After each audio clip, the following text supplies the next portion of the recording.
राघव जी, बोलिए मालिक। आपने खाना खाया? नहीं खाया मालिक। देर हो गई है, खाना खा लीजिए।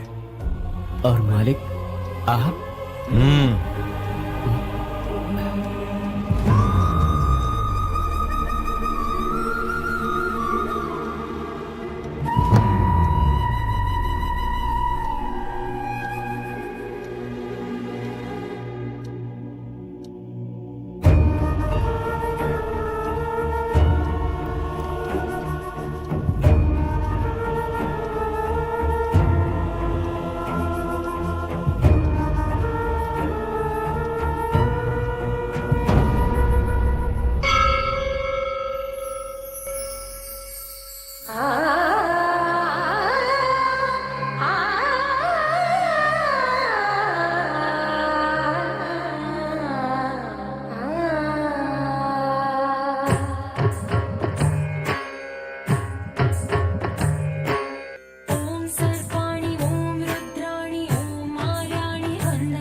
मेरे साथ आइए।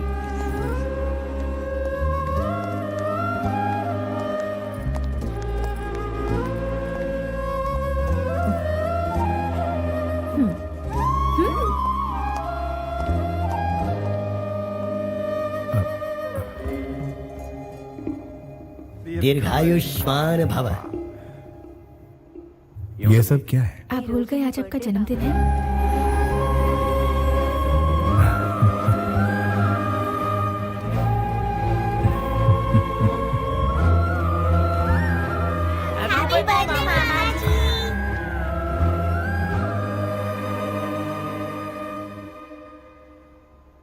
बाकी सभी ने खाना खा लिया?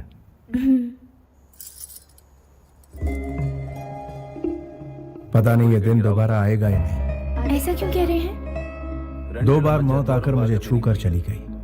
तीसरी बार पता नहीं अंजाम क्या होगा। खुशियां कभी कायम नहीं रहती। माना कि खुशियां 2 पल के लिए रहती हैं, लेकिन उन्हीं 2 पल में 2 सदियों की जिंदगी जीनी चाहिए, ऐसा मेरा मानना है। देखिए आज आपका जन्मदिन है, ऐसे उदास मत रहिए। Be happy. मालिक, मिनिस्टर साहब आपसे मिलने आए हैं और एमपी साहब भी आपसे मिलना चाहते हैं। बुला लूं उन्हें? मैं वहां खुद जाऊंगा।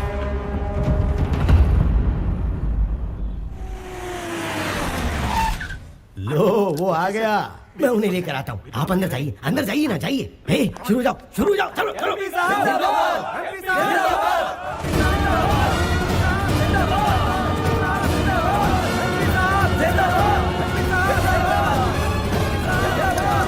जनता तो चिल्लाती रहेगी। वो क्या है ना कि जनता अपनी खुशी का इजहार कुछ इसी तरह से चिल्ला के करती है। वैसे आपसे बात करने के लिए दिल्ली से मिनिस्टर साहब आए हुए हैं। अगर आपके साथ उनकी डील पक्की हो गई तो समझो चांदी ही चांदी। तुम्हारी पोस्ट क्या है? एमपी एमपी की ड्यूटी क्या होती है? जनता की सेवा। तो फिर दल्ले क्यों बने हुए हो? ये तो मार रहे हैं। वो मारेंगे नहीं तो क्या करेंगे? उनकी हरकतें ही ऐसी है कि मार खानी ही पड़ेगी।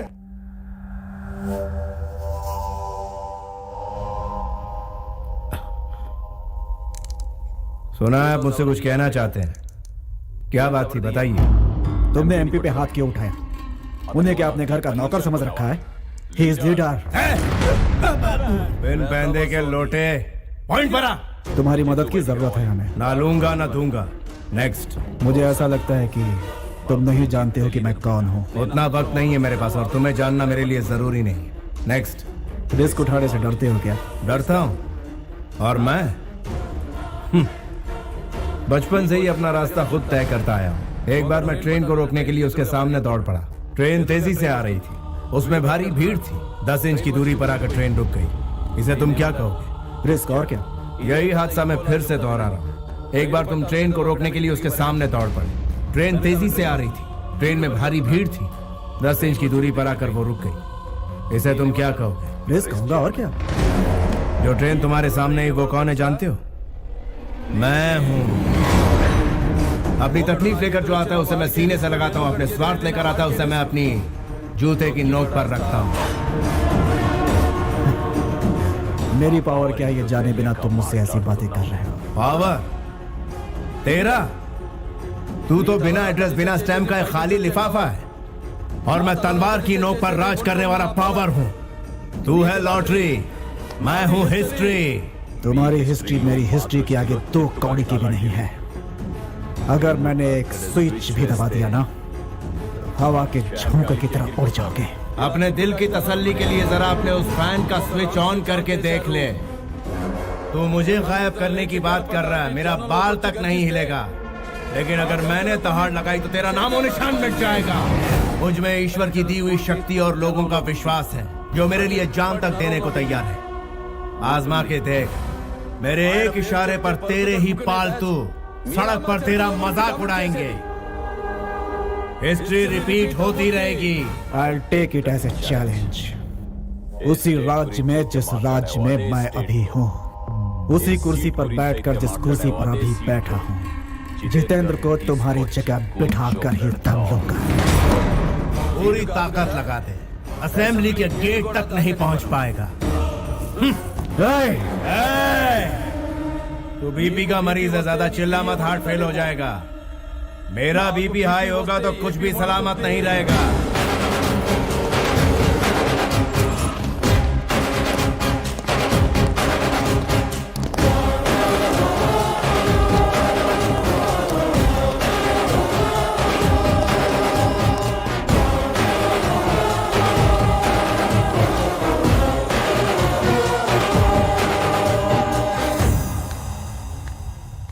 मैं आ गई।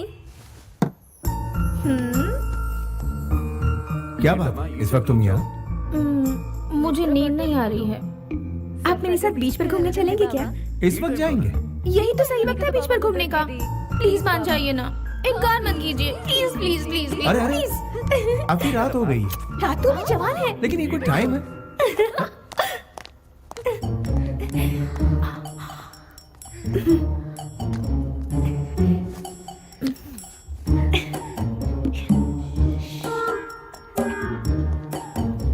चुपके से आ जाइए।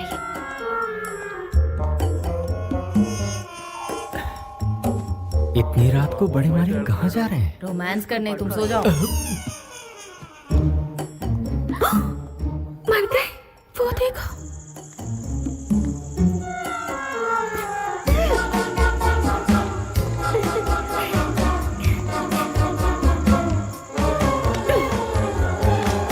अब उस तरफ कैसे जाएंगे?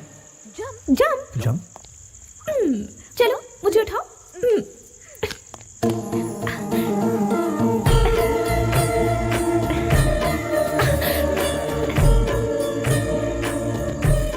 ऐसा लगता है तुम मुझे प्रॉब्लम में डाल दोगी। यकीन नहीं हो रहा कि प्रॉब्लम से आप घबरा रहे हैं। मेरी ख्वाहिश है कि आज की रात हम ऐसे बिताएं कि जिंदगी भर ना भूलें।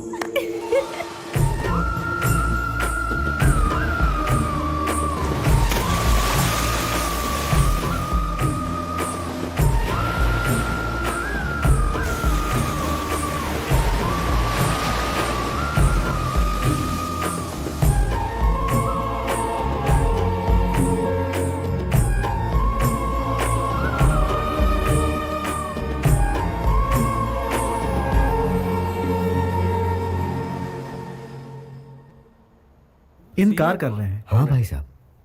जब पैदा करने वाले को इतराज नहीं तो आप मना क्यों कर रहे हैं? आखिर आप ऐसा कैसे कर सकते हैं? वो क्या है ना, उसके कोख में फिर से लड़की है, ऐसा डॉक्टर ने कहा, इसलिए गिरवाना चाहता हूँ। लड़की है तो इसमें गलत क्या है भाई साहब? क्या मतलब है? पहले मेहनत करो, पैसे जुटाओ, फिर उसकी शादी में सब लुटा दो। इनका कहना भी गलत नहीं है, लड़की तो पराया धन होती है और जब वो ससुराल जाती है तो बाप कंगाल हो जाता है। सुनिए जी, कोई भी फैसला लेने से पहले घर के बड़ों से बात कर लेनी चाहिए। बहन जी, अभी तक तो इस घर में हमें लड़कियों की ही सूरत देखने को मिली है, वो फैसला लेंगी। आगे चलकर हमारे खानदान का नाम रोशन कौन करेगा? अपने खानदान का नाम रोशन करने के लिए एक चिराग तो चाहिए ना। क्यों भाई साहब, मैं कुछ गलत कह रहा हूँ क्या? देखिए ओके ओके, इस बारे में हम लोग कल बात करेंगे। भाई साहब थोड़ा बाहर चलेंगे? लेकिन मेरी बात तो सुनिए। मेरे फॉर्म में आप इन्वेस्ट करने वाले तो अभी तक किया नहीं।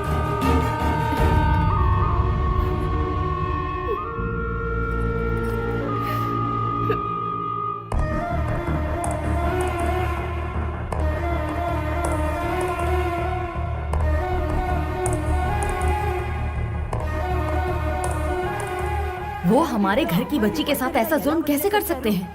मैं उनसे बात करूंगी, चलो। लेकिन मुझे लगता नहीं उनसे बात करके कोई फायदा ए होगा। राजू, सामान अंदर लेके आ। अरे संभल के चलना, कहीं फिसल गए तो क्या होगा?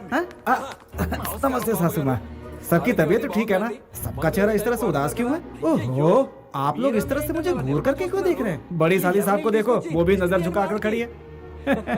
अरे साड़ू साहब, आप इस तरह से उदास रहेंगे तो मुझे बिल्कुल भी अच्छा नहीं लगेगा। मेरे पापा जी ने ये कहा है कि जब तक मेरी बहू 4 लड़कियां पैदा नहीं कर लेती है तब तक आकर के मुझे सूरत मत दिखाना। नीचे उतरो बेटा। वेरी गुड, जाओ बाहर रखे खेलो, मेरी प्यारी बिटिया। मैं मार्केट जाके आता हूँ, आने में थोड़ी देर हो जाएगी। शाम को मिलता हूँ सबसे, तोहफे लेकर आऊंगा सबके लिए। आप जैसा कह रहे थे वैसा तो कुछ नहीं लगा। समझ नहीं आ रहा ये बदलाव कैसे? ठीक है, भगवान का शुक्र है उसका दिल बदल गया, बच्ची की जान बच गई। इसी खुशी में मैं मंदिर में दिया जला के आती हूँ। ये हुआ कैसे?